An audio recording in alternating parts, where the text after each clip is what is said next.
Hello बच्चों। एक बार फिर हम कक्षा 8वीं की एनसीईआरटी में जो रुचिरा नामक पुस्तक का अध्ययन करना है, उसके पहले अध्याय को हम जो संस्कृत की पुस्तक है उसका पारायण करेंगे। पहला अध्याय जिसका नाम बताया गया है सुभाषितानि, जिसका अर्थ है सुंदर कथन, सुंदर वचन, मधुर वचन। उसमें कुछ श्लोक हैं जिनकी हम व्याख्या करेंगे।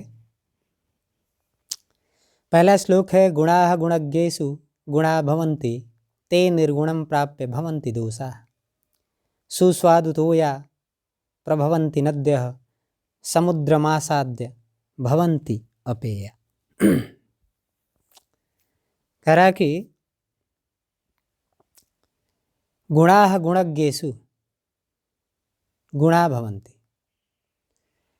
गुण को जानने वाले, गुणा गुण, गुण को जानने वालों में जब होते हैं तो गुणा भवन्ति, गुण होते हैं। अर्थात गुण को जानने वाले लोगों में या गुण के जो विशेषताएं हैं या गुण के स्वरूप को समझने वाले जो लोग हैं उनमें यदि गुण प्रविष्ट होते हैं तो वह गुण होते हैं, अर्थात वह गुण की संज्ञा प्राप्त करते हैं।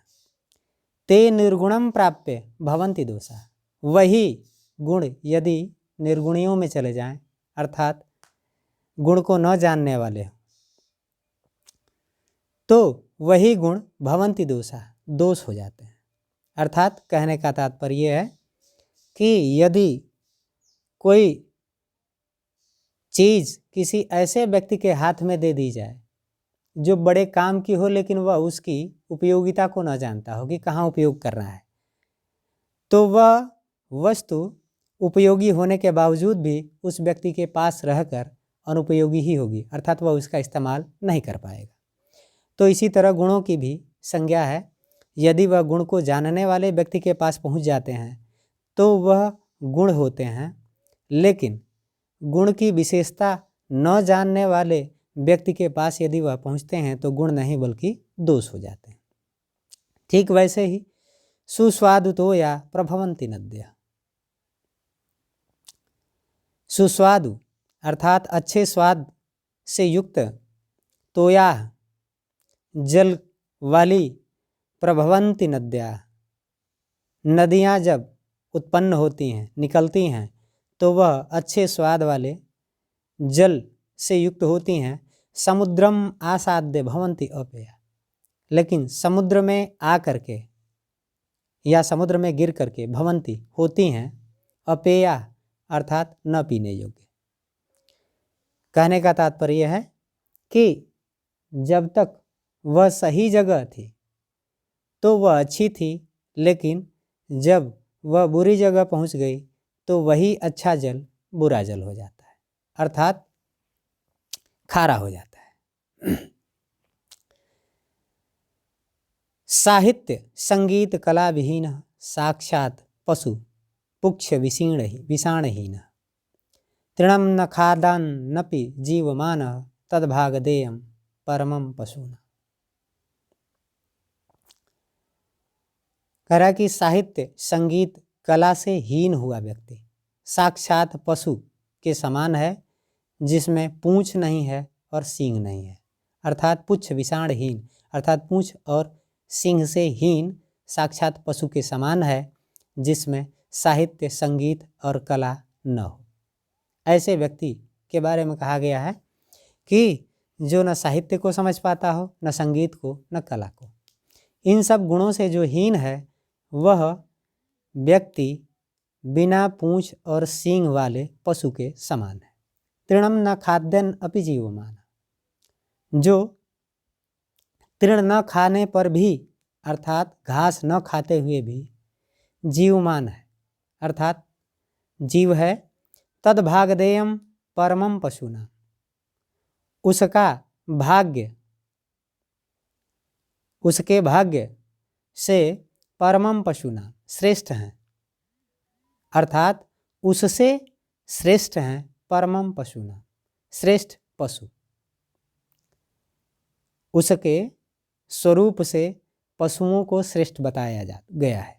अर्थात कहने का तात्पर्य यह है कि पशु तो पशु होकर के वैसा आचरण कर रहे हैं, लेकिन वह मनुष्य होकर भी इन सब चीज़ों से हीन है। लुब्धस्य नश्यति यशः पिशुनस्य मैत्री, नष्ट क्रियस्य कुलम।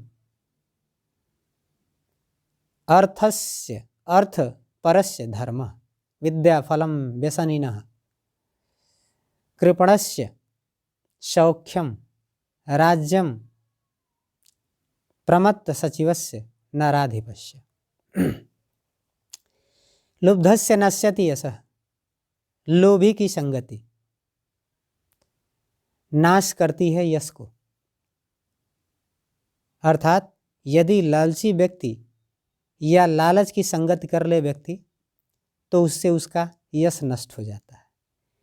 पिशुनस्य मैत्री, चुगलखोरी की संगति मित्रता को नष्ट करती है। नष्ट क्रियस्य अर्थात कार्य नष्ट करने की जो संगति है, अर्थात कार्य नष्ट करने का जो गुण है यदि व्यक्ति में हो तो वह कुल को नष्ट कर देता है। अर्थ परस्य धर्म, और पराये धर्म की संगति, पराये धन की संगति, अर्थ परस्य पराये दूसरे के धन की संगति धर्म का नाश करती है। विद्या फलम व्यसनिनः, व्यसनिनः अर्थात बुरी आदतों वाले लोगों की संगति विद्या के फल को नष्ट कर देती है। कृपणस्य सौख्यम, और कंजूसी की संगति या कंजूस की संगति सौख्यम सुख और उदारता को नष्ट कर देती है। राज्यम प्रमत्त सचिवस्य नराधिपस्य, राज्यम प्रमत्त सचिवस्य अर्थात मतवाले मंत्री की संगति, अर्थात बिना सोचे समझे काम करने वाले मंत्री की संगति राजा के राज्य को नष्ट कर देती है। अर्थात पूरा अर्थ ये हुआ, ऊपर से देखें, गुणा गुणज्ञेषु गुणा भवन्ति, गुण यदि गुणियों में हो तो वो गुण होते हैं, लेकिन यदि वह अवगुणियों में चले जाते हैं तो दोष हो जाते हैं। ठीक वैसे ही जैसे जब तक जल उत्पन्न होने वाली निकलने वाली नदियों में होता है तब तक वह स्वाद से युक्त होता है और पेय होता है, किंतु समुद्र में गिरते ही वह अपेय हो जाता है, अर्थात पीने योग्य नहीं रहता। अर्थात संगति का असर। साहित्य संगीत कला विहीन, साहित्य संगीत और कला से जो हीन व्यक्ति है वह बिना पूंछ और सींग वाले साक्षात पशु के समान ही है, जो तृणम न खाद्यान अपि, जो घास न खाते हुए भी जीवित है, तद्भागधेयम परमम पशुना, उससे उसके भाग्य से तो श्रेष्ठ पशु का भाग्य है। लुब्धस्य नश्यति यशः पिशुनस्य, यहाँ संगति की चर्चा यहाँ भी है। लोभ की संगति यश को नाश करती है, चुगलखोरी की संगति मित्रता को नाश करती है, और काम बिगाड़ने वालों की संगति कुल को नाश करती है, और पराये धर्म की संगति धन की संगति धर्म को नाश करती है। विद्या फलम व्यसनिनः, व्यसनी अर्थात बुरी आदतों वाले व्यक्तियों की संगति विद्या के फल को नष्ट कर देती है, और कंजूसों की संगति सौख्यम उदारता या सुख के भाव को नष्ट कर देती है, जबकि मतवाले मंत्री की संगति एक राजा के राज्य को ही नष्ट कर देती है। अगला श्लोक है, पीत्वा रसम तु कटुकम मधुरम समानम माधुर्यमेव जनयेत् मधुमक्षिकासौ सन्तः तथैव समसज्जन दुर्जनानां श्रुत्वा वचः मधुरसुक्तरसं सृजन्ति। पीत्वा रसम तु कटुकम मधुरम समानम, पीत्वा पी कर तो रसम रस को, तू निश्चय ही, कटुकम मधुरम समानम कड़वे और मधुर दोनों को समान रूप से पीकर। माधुर्यमेव मधुरता को ही जनयेत जन्म देती है या बनाती है, उत्पन्न करती है। मधुमक्षिका असौ मधुमक्खी इसे। कहने का तात्पर्य है कि मधुमक्खी जब रस को इकट्ठा करती है तो वह पीती तो कटुक और मधुर, अर्थात कहने का तात्पर्य कड़वे और मधुर दोनों प्रकार के रसों को वह पीने का काम करती है, सेवन करने का काम करती है, लेकिन जन्म केवल मधुर रस को ही देती है। यह असौ इसके द्वारा जन्म दिया जाता है मधुर रस को ही। संतः तथैव सम सज्जन दुर्जनानाम, ठीक वैसे ही, तथैव वैसे ही, संत समान रूप से सज्जन और दुर्जन दोनों लोगों के वचनों को श्रुत्वा वचः वचनों को सुनते हैं। मधुर सुक्त रसम सृजन्ति, लेकिन मधुर सुक्त कथन से युक्त रसों को, अर्थात मधुर रस से युक्त सुक्ति अर्थात कथनों को ही सृजन्ति निर्मित करते हैं। पूरा अर्थ ये हुआ, फिर से देखें कि मधुमक्खी जब रसों को इकट्ठा करती है तो वह चखने का काम कड़वे और मधुर दोनों प्रकार के रसों को करती है, किंतु जब निर्माण करने की बारी आती है तो वह मधुर रस का ही निर्माण करती है। ठीक वैसे ही संत भी समान रूप से सज्जन और दुर्जन दोनों के वचनों को सुनते हैं, लेकिन उन दोनों वचनों को सुनने के पश्चात वह केवल मधुर रस से युक्त कथनों को ही सृजन्ति रचते हैं या निर्मित करते हैं। विहाय पौरुषम यो ही दैवम अवलंबन्ते, विहाय छोड़कर, पौरुषम पौरुष को अर्थात पुरुषत्व को, अर्थात ये कह लें कि परिश्रम को, यो जो ही निश्चित रूप से, दैवम अवलंबन्ते अर्थात भाग्य पर अवलंबित रहते हैं, अर्थात भाग्य को देखते हैं। जो अपने पौरुष को छोड़कर भाग्य को धारण करते हैं या भाग्य के भरोसे रहते हैं। प्रासाद सिंहवत तस्य मूर्धनि तिष्ठन्ति वायसा, प्रासाद उनके भाग्य रूपी प्रासाद पर सिंहवत अर्थात सिंह के समान, मूर्धनि अर्थात सिर पर, तस्य प्रासाद मूर्धनि उनके भाग्य रूपी महल के सिर पर सिंहवत शेर के समान, तिष्ठन्ति बैठते हैं, वायसा मतलब कौवे, अर्थात उनके भाग्य को कौवे ग्रहण कर जाते हैं।